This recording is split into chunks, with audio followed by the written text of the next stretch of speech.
یہ ایک سوال ہے کہ آپ کس طریقے سے اچھا علم حاصل کرتے ہیں، سن کے یا پڑھ کے؟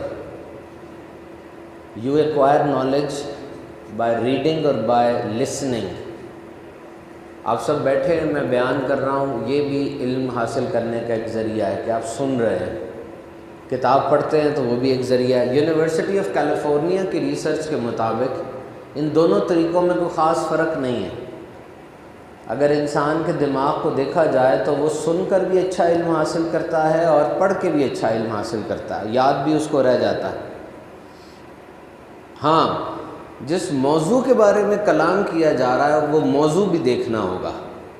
اگر کوئی حساب کی بات کی جا رہی ہے، فزکس کی بات کی جا رہی ہے، مشکل فارمولے لکھائے جا رہے ہیں، تو ظاہری بات ہے پھر کوئی استاد سامنے ہوگا، سنا رہا ہوگا تو زیادہ آسانی ہو جائے گی۔ اور جب ایک کلاس روم کا ماحول ہوتا ہے کہ استاد سامنے ہے تو اس کے بولنے کا انداز وہ بھی میٹر کرتا ہے۔ وہ کسی کی آنکھوں میں آنکھیں ڈال کے سمجھاتا ہے، بچے کے رسپانس کو چیک کرتا ہے کہ بچہ بدتمیزی کر رہا ہے، بچہ نہیں صحیح پڑھ رہا۔ تو بہرحال دنیا کے اندر اب بہت سے لوگ جو پہلے کتابیں پڑھتے تھے، اب انہوں نے کتابیں سننا شروع کر دی ہیں۔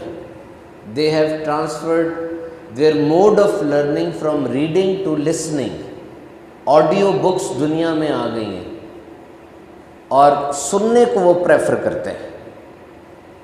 لیکن یہ آپ کا اپنا مزاج ہے۔ کبھی کبھار انسان پڑھ رہا ہوتا ہے نا، یقین کریں پڑھتے پڑھتے کچھ اکتاہٹ سی ہو جاتی ہے تو وہ سننا شروع کر دیتا ہے، اور سنتے سنتے بھی کبھی کبھار بوریت ہو جاتی ہے تو وہ کتاب پڑھنا شروع کر دیتا ہے۔ تو both the modes are good۔ ہاں، جب آپ پڑھ رہے ہوتے ہیں تو الفاظ کس طرح بنائے گئے ہیں، الفاظ کے ساتھ ایک دوستی ہو جاتی ہے، جبکہ سنتے وقت آپ الفاظ کو دیکھ نہیں سکتے۔ تو both the methods are good۔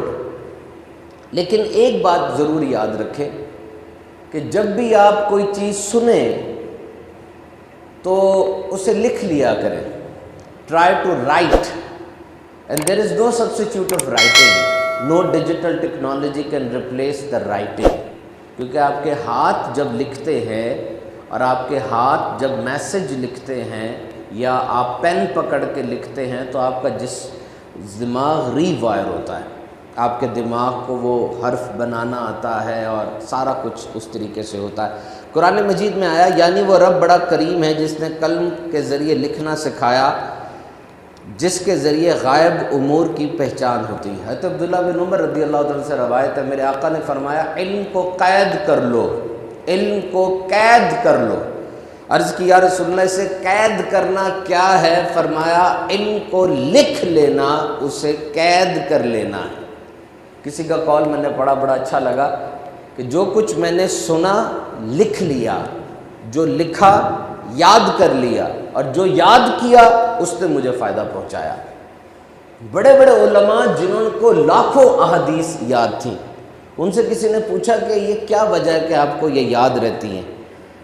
تو وہ فرماتے ہیں کہ باقی وجوہات تو اپنی جگہ، لیکن ہم بار بار اس کو پڑھتے رہتے ہیں۔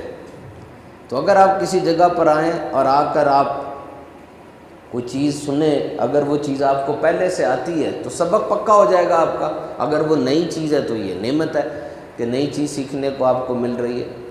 تو میرے آقا صلی اللہ تعالیٰ علیہ وسلم کا موڈ آف ٹیچنگ، وہ آپ بیان فرماتے تھے، واعظ فرماتے تھے، تعلیم و تربیت کے لیے لیکچر دیتے تھے اور صحابہ کرام اس کو سنا کرتے تھے۔ سب سے پہلے تو یاد رکھیں، حضور کے دربار میں کسی قسم کی روک ٹوک نہیں تھی۔ فقیر بھی آتے تھے، امیر بھی آتے تھے، غریب مسکین بھی آتے تھے، دولت مند بھی آتے تھے، اور وہ لوگ سوال کرتے تھے۔ اور اگر کوئی غریب مسکین سوال کرتا تھا، کسی امیر کو اس کو ٹوکنے کی جرت نہیں ہوتی تھی۔